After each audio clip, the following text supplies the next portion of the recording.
राधे राधे। अब तक के श्लोकों से हमने श्री अर्जुन और भगवान श्री कृष्ण के वार्तालाप से यह सीखा है कि जब जीवन में हमें अपने और कर्तव्य के बीच से एक को चुनना हो तो हमें एक क्षत्रिय की तरह अपने सही कर्तव्य को चुनना चाहिए। जैसे कि हमें पहले की व्याख्या से पता चला था कि श्री अर्जुन अपने रथ पर बैठ गए थे और युद्ध न करने का निर्णय ले रहे थे। तभी आगे श्लोक 49 में भगवान श्री कृष्ण अर्जुन से कहते हैं, क्लेभयम मां शमगमः पार्थ नित्यतो यो अपदयते क्षुद्रम हृदय तो बल्यम त्यय कत्वो तिष्ठ परंत। अर्थात श्री कृष्ण भगवान श्री अर्जुन से कहते हैं, हे प्रतापपुत्र, इस हीन प्रकोष्ठता को प्राप्त मत हो, यह तुम्हें शोभा नहीं देती। हे शत्रुओं का दमन करने वाले, हृदय की तुच्छ दुर्लभता को त्याग कर युद्ध के लिए खड़े हो जाओ। अब अगर हम इन पंक्तियों को ध्यान से सुने तो यहाँ श्री अर्जुन को प्रथापुत्र के रूप में संबोधित किया गया है।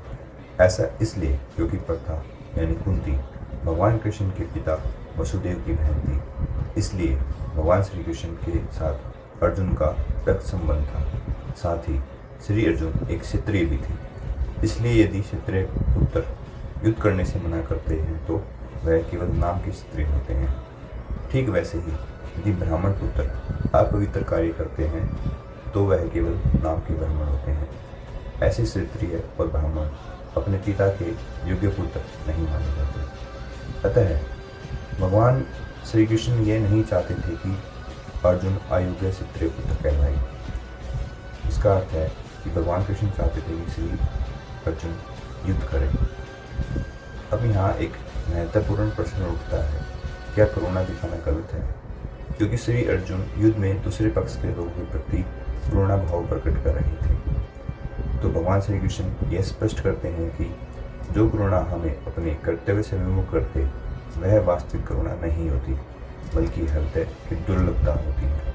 अर्थात श्री अर्जुन जो करुणा दिखा रहे थे वही सच्ची करुणा नहीं थी, बल्कि मन की कमजोरी थी। ये सब इसलिए कहा जा रहा था क्योंकि श्री अर्जुन भगवान कृष्ण के अत्यंत प्रिय मित्र थे और भगवान स्वयं उनके साथ थे। फिर भी यदि अर्जुन युद्ध भूमि छोड़ देते तो यह अत्यंत निंदनीय कार्य होता।